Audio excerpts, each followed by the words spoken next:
Could there already be a new Switch 2 on the way, or at least in the works? Hey everyone, Andre here along with my good friend John to talk about the news of the day, or news of the evening at this point, because someone has just discovered a potential new Switch 2 model listed in the Nintendo's backend, or the Nintendo Portal's website. So here's what they found. I put it up on the screen, being Sky over at Blue Sky, so shout out to them for finding this themselves, in which they found a listing for an unused model, codename OSM. The image for it is just a typical Switch 2 image, but as far as we can tell, this is not a placeholder. This appears to be an actual upcoming acronym or model number for a presumably future Switch 2, in which every Switch or Switch 2 has had its own acronym. The Switch 2's is BEE, I believe. So a lot of people are speculating as to what this model could be. Is this... It could be BEE because the Switch 2 get it. Anyways, a lot of people are saying this could be a Switch 2 Lite. So, you know, there are other even more wild ideas out there. But I want to talk with you, John, on what do you think this could be and why? Why is this could be?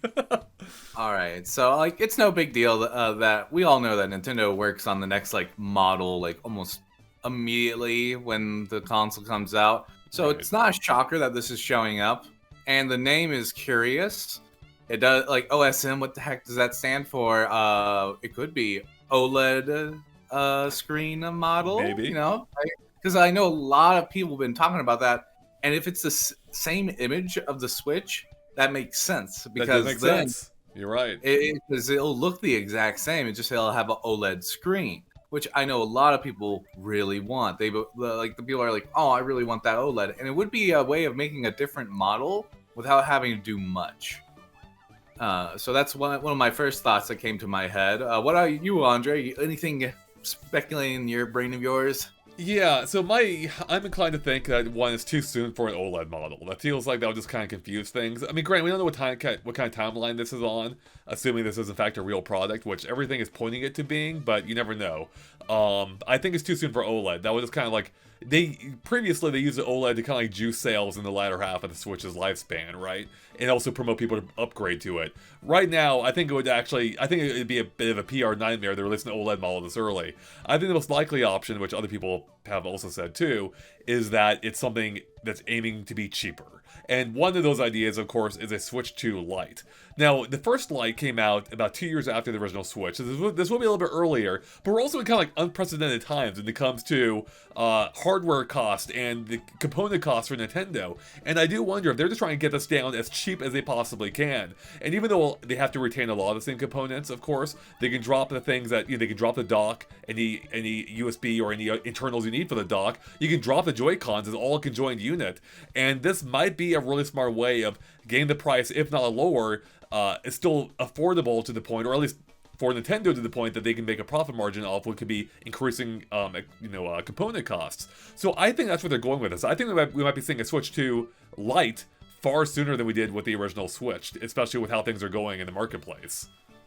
I think that makes a lot of sense. With the cost of everything going up, I think Nintendo is going to be more aggressive to the Ahead of the curve. Ahead of the curve, and all those components. Because I know people who are just dedicated to the Switch Lite. It's like, I like it for how small it is. I like it for how cheaper it is.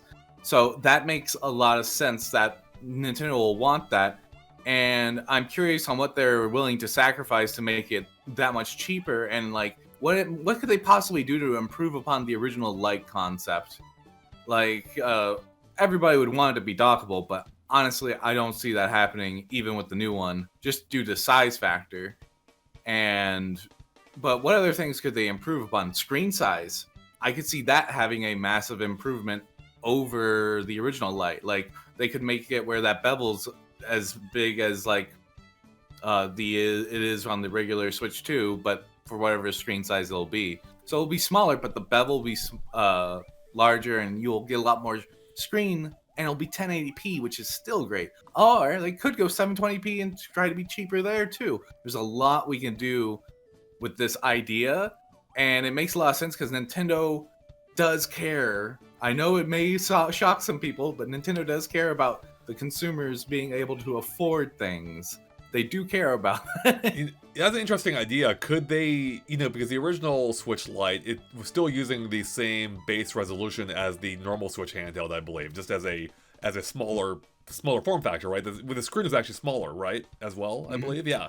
So I wonder if they actually would consider going, not just knocking the screen size down from the Switch 2s, so still maybe being bigger than the original Switch Lites, but also making, as you said, a lower resolution, which could also cut the component costs for the screen itself. Maybe it doesn't have to be 120 frames per second hertz screen as well, I don't know fully if that's even feasible, but maybe that's possible. I mean, I think considering just the kind of how component costs are going, I think Nintendo's looking at component costs anywhere they can.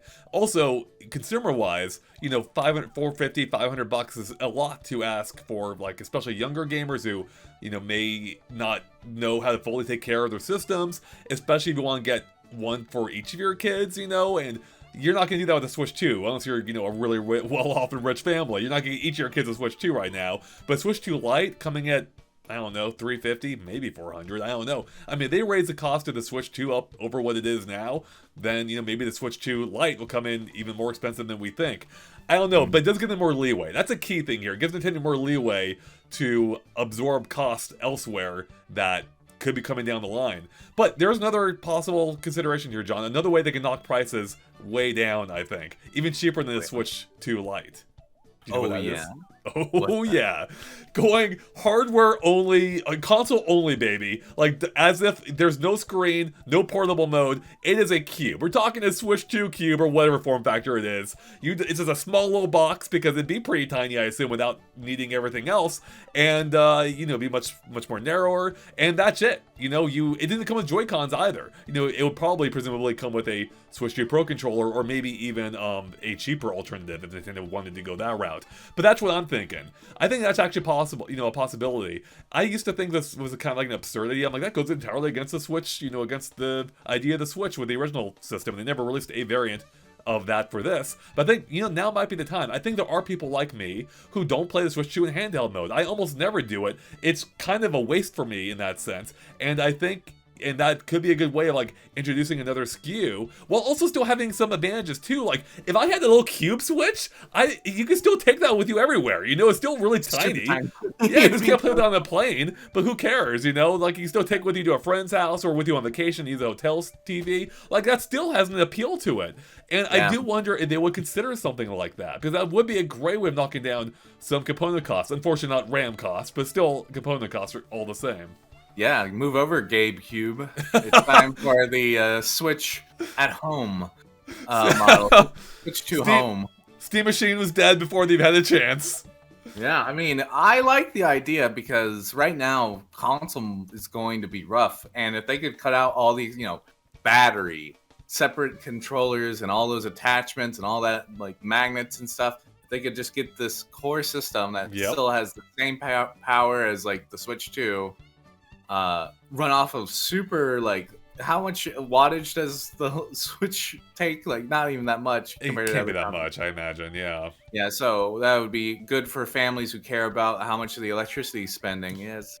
Yeah. And I like it. I do think they will probably lean more towards a light model because kids love taking things on go, and that's their number one audience, kids. And there is a point, too, that the image, which may or may not reflect the final product, it currently does look like a Switch 2. So, yeah, to your point. Yeah, so that's my preview is that either way, I think it would be a smart idea, especially in this economy. If they're being ahead of the curve, I think that's fine. I think people will lose that like shock factor since it already happened on the Switch 1. And I think they already know that, so I think they're not as afraid to announce it sooner. They'll be like, all right, you guys know this is coming, right? And they'll, we'll be like, yeah, we knew. Yeah. I think it makes a lot of sense, especially, I mean, as a Switch Lite 2, I think the smart, either Switch Lite or even my, Cube idea, either way, I think it's smart because it doesn't, like, I don't think it would annoy people who already own a Switch 2. Like, they're not better, they're just cheaper, arguably worse versions, And I think that's smart. It's like, that could appeal to new people who don't want a Switch 2 currently or can't afford a Switch 2, without upsetting the early adopters of the new hardware, which is the last thing you'd want. Well, maybe not the last thing, but I think Nintendo doesn't need any more PR blunders right now, and that's why, again, I don't think it's an upgraded model. So I think no matter what this is, it's basically a worse Switch 2, but that could have its own benefits, Yeah, John, is there anything else about this? Would that intrigue you? You already own a Switch 2, so I guess it wouldn't, really, yourself, but... I've always been fine with my like base models, but like I said, I know a bunch of people who like live by the Lite model lifestyle, and so I think this is great to because like it's expensive out there. So I think Yeah. them being this is unusually quick, and I find that super interesting and very aggressive of Nintendo. Which sure, why not go for it, Nintendo? Yeah, I mean, if we assume that this product being listed means it's coming on the sooner end rather than the later end, that is kind of a surprise. But we don't truly know what kind of timetable this is. But the fact that it's listed does maybe suggest it could be coming within, this next year. Especially now that we're past the first holiday season. So, we're going to have to wait and see. Maybe it'll amount to nothing. Maybe it truly is a mistake. There is always that possibility. It seems unlikely given everything I've read and how it does match up with, being very much, it doesn't need to be a placeholder because someone, I forget who noted this, if you apparently search for like other like names like that, like the acronym, it always returns an error, but this one does not. It's like it's like the only one that doesn't return an error that's not based on the current product. So yeah, it does seem like it could be something. I'm curious to know when we'll find out. I would maybe guess within the next 6 months, but yeah. I don't know. I just wonder at the state of the economy forced Nintendo to like fast track this. You're like, well, we gotta get this out sooner than later. Yeah, Keep momentum going. And I can see that being the case. yeah, and I'm interested. I'm interested to find out what it is. So, chat though, let us know in the comments below. Chat doesn't talk about comments. Let us know what you think in the comments below. What do you think of this? Do you think Nintendo is working on something else? What would make sense for them? And is there anything else you'd hope from it? Let us know in the comments. Nick, I'm sorry, John. Is there anything else you have that you want to? Any final thoughts before we leave it here? No, I think we covered most of it. So yeah, I'm excited. I find this very interesting to be discovered so soon. Yeah. So yeah, that's about it. I do think it'll probably take a while, but yeah. I think, yeah, it could take longer than even I'm speculating. But the fact it's showing up there means, maybe it won't take all that long. But if it does stick to the timetable of the original Switch, we'd expect to have it released within 18 months by now. So we'll see if they stick to that or not. Anyways, that everyone, thank you so much for watching. And of course, stay tuned to GameXplain for tons more. So click subscribe if you haven't already, and we'll catch you later. Bye, everyone.